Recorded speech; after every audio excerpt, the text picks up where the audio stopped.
बस्तर जिसे धरती का फेफड़ा कहते हैं, लेकिन इन शांत पेड़ों की ओर में एक ऐसा संघर्ष दबा है जिसकी गूंज दिल्ली के गलियारों तक सुनाई देती है। यह कहानी उस मिट्टी की है जहां की नदियां लाल हो गई और जहां बचपन खिलौने से नहीं बारूद की गंध के बीच पला।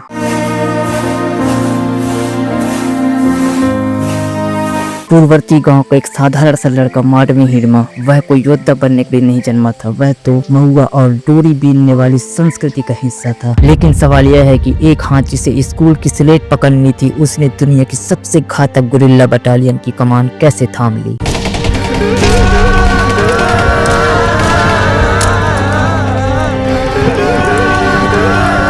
यह कहानी केवल एक नक्सली कमांडर की नहीं है, यह कहानी है उस मजबूरी की जहां विकास और विनाश के बीच की रेखा धुंधली हो जाती है, जहां जल जंगल जमीन की रक्षा का नाम बगावत रख दिया जाता है। आखिर कब और कैसे एक पेन की कीमत एक कारतूस से कम हो गई।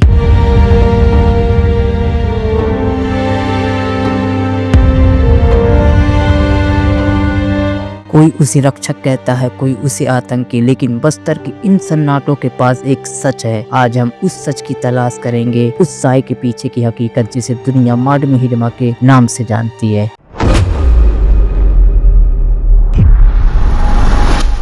दोस्तों जय भीम जोहार। माडवी हिरमा का जन्म 1980 के दशक के शुरुआती वर्षों में सुकमा जिले के पूर्ववर्ती गांव में हुआ था। यह इलाका घने जंगलों और पहाड़ों से घिरा है, जहां आज भी पहुंचना किसी चुनौती से कम नहीं है। हिरमा के परिवार की बात करें तो हिरमा का परिवार एक साधारण खेती किसानी करने वाला परिवार था। वह मुरिया आदिवासी समुदाय से आता है। बचपन में वह अन्य बच्चों की तरह महुआ बीनता था और अपने पेन कुल देवता की पूजा करता था। कहा जाता है कि हिरमा ने प्राथमिक शिक्षा अपने ही गाँव के पास के स्कूल में ली थी। वह पढ़ने में तेज था और उसे कक्षा 10वीं तक की ही शिक्षा प्राप्त होती है। एक आदिवासी युवक के लिए स्कूल जाना केवल अक्षर ज्ञान नहीं बल्कि बेहतर भविष्य का सपना होता है। लेकिन बस्तर के अंदरूनी इलाकों में स्कूल का बंद होना, यह उनकी सुरक्षा बलों के कैंप में तब्दील हो जाना एक कड़वी सच्चाई रही है। जब स्कूल उजड़ने लगे तो कलम खुद ब खुद हाथ से छूट गई।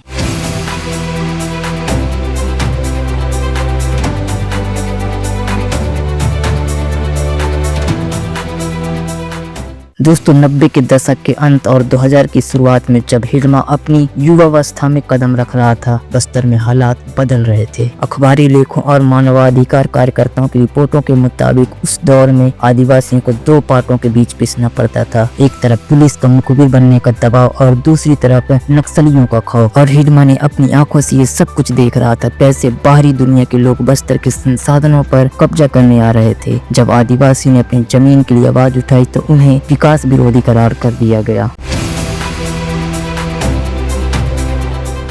उसके बाद 2004 से 5 का दौर का वह मोड़ जिसमें हिरमा के नक्सलवाद में शामिल होने के पीछे का सबसे बड़ा कारण सलवा जुटूम को माना जाता है, जिसमें उस दौरान बस्तर में गृह युद्ध जैसे हालात थे। गांव जलाए जा रहे थे और अपनों ने ही अपनों के खिलाफ हथियार उठा लिए थे। ऐसे में कई आदिवासी युवाओं के पास दो ही रास्ते थे, या तो कैंपों में जाकर शरण में लें या फिर जंगल की शरण लें। हिरमा ने जंगल का रास्ता चुना। उसने कलम की जगह बंदूक इसलिए उठाई क्योंकि उसे लगा कि उसकी संस्कृति और जमीन को बचाने वाला कोई नहीं है। हिरमा का युवा जोश और जंगल की भौगोलिक समझ इतनी गहरी थी कि वह जल्दी माओवादियों की नजर में आ गया। वह कम बोलता था लेकिन जमीनी स्तर पर रणनीति बनाने में माहिर था। उसने अपनी भाषा गोंडी और अपनी संस्कृति का इस्तेमाल युवाओं को जोड़ने के लिए किया जो व्यवस्था से नाराज थे।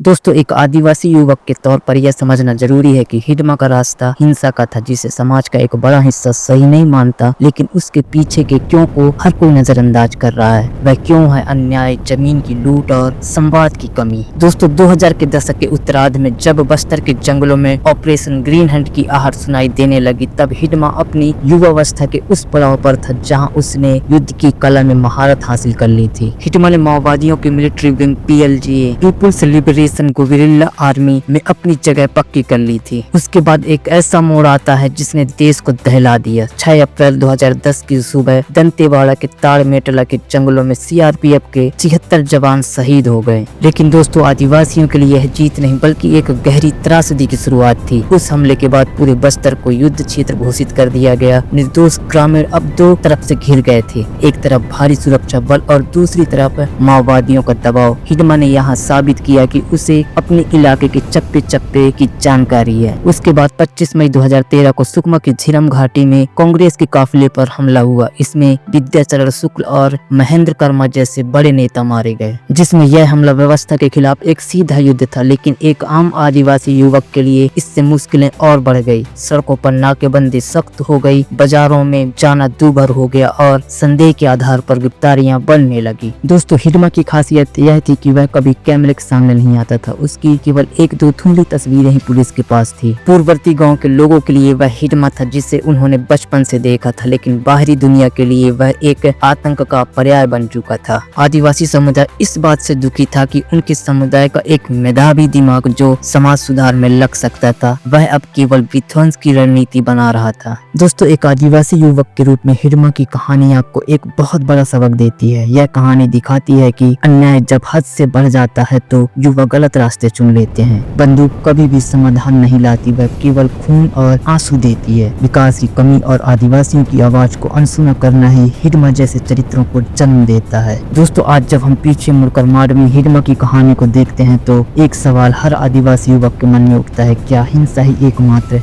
रास्ता था? आज का आदिवासी युवा हिडमा की तरह जंगल में छिपकर लड़ने की बजाय बाबा साहब अम्बेडकर के संविधान को ढाल बना रहा है। वह पढ़ लिख कर कलेक्टर, डॉक्टर और पत्रकार बन रहा है ताकि अपनी कौम की आवाज लोकतांत्रिक तरीके से उठा सके। हिडमा की कहानी हमें यह सिखाती है कि व्यवस्था की अनदेखी विद्रोहों को जन्म देती है, लेकिन हिंसा अंततः अपनों का ही खून बहाती है। असली क्रांति बंदूक की नली से नहीं बल्कि शिक्षा और अपने अधिकारों के प्रति जागरूकता से आती है। हिडमा मर गया या जिंदा है, यह शायद वक्त की धूल में कहीं दब जाए, लेकिन बस्तर के सीने में जो घाव है उन्हें भरने का काम सिर्फ गोलियां नहीं कर सकती। यह जिम्मेदारी हमारी है, आपकी है और इस व्यवस्था की है। कभी किसी हिडमा को किताब छोड़कर बंदूक न उठानी पड़े। याद रखिए, बस्तर को सहानुभूति नहीं, न्याय और बराबरी चाहिए। दोस्तों, यह कहानी केवल एक व्यक्ति की नहीं बल्कि हमारे जल, जंगल, जमीन और हमारे अस्तित्व की लड़ाई की एक कड़वी हकीकत है। अगर आपको यह रिसर्च और आदिवासियों के नजरिए से पेश की गई कहानी पसंद आई हो तो इस वीडियो को लाइक करें ताकि यह और भी लोगों तक पहुंचे। बस्तर के सच को दुनिया के सामने लाने के लिए इसे शेयर जरूर करें और हमारे आदिवासी समुदाय की अनसुनी कहानियों को जानने के लिए चैनल को जरूर सब्सक्राइब करें। आपकी एक छोटी सी कोशिश बस्तर की आवाज को और मजबूत बना सकती है।